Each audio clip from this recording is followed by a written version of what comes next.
there, I'm Christine with the Canadian Constitution Foundation, and today I want to tell you about what to expect from the 1-year anniversary of the invocation of the Emergencies Act. This week marks the 1-year anniversary of the invocation of the Federal Emergencies Act, which was done by Prime Minister Trudeau in response to the 2022 Freedom Convoy. And on that anniversary, the Trudeau government is fighting a war on two fronts, defending their decision to, in our opinion, illegally invoke that extraordinary legislation. I can't wait to tell you all about it.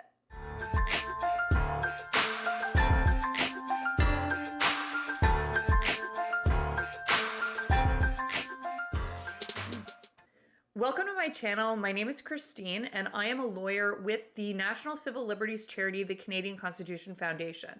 I upload videos about constitutional law in Canada and about some of the cases that we're working on, including the Emergencies Act.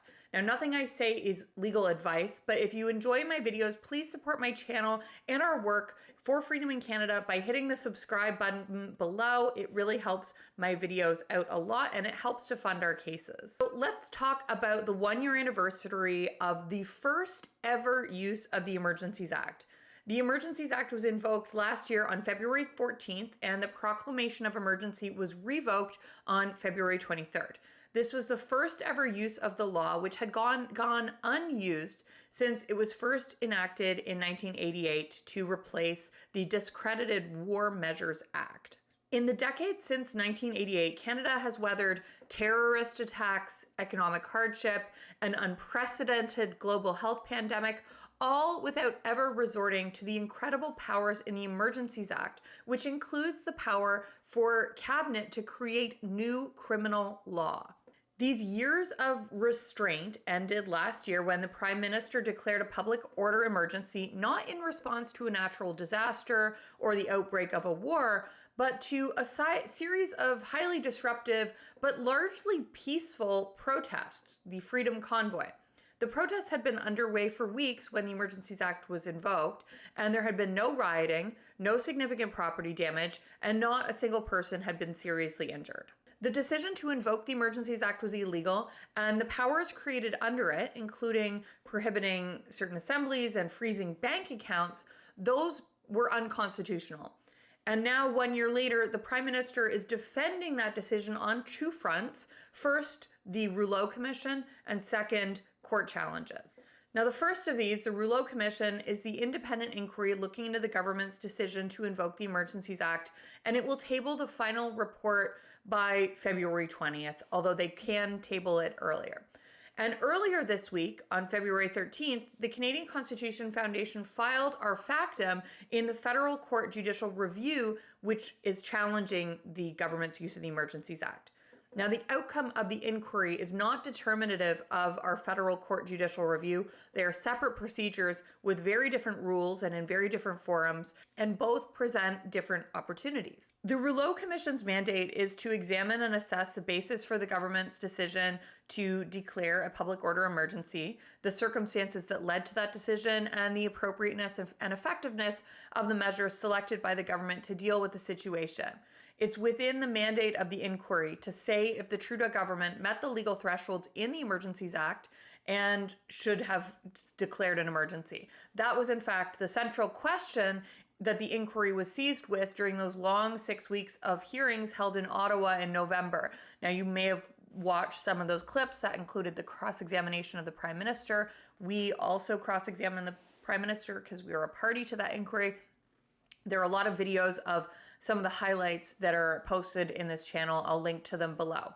Now, many observers and many parties to the inquiry are hoping for, and in fact expecting, an answer to the question of whether or not the legal threshold was met to invoke the Emergencies Act. Our position is that it was not met. And what Commissioner Rouleau says about whether that statutory threshold was met will have serious political implications. However, his report is not about finding liability, and the commissioner can make recommendations, but not legally binding orders. Meanwhile, hearings for the Federal Court Judicial Review have been scheduled for the first week of April. Now, unlike the inquiry, which was funded by the government, the judicial review was brought independently by several organizations, including us at the Canadian Constitution Foundation and the Canadian Civil Liberties Association. In our factum, which was filed earlier this week, we have argued that the cabinet did not have reasonable grounds to conclude that the protests were threats to the national security of Canada,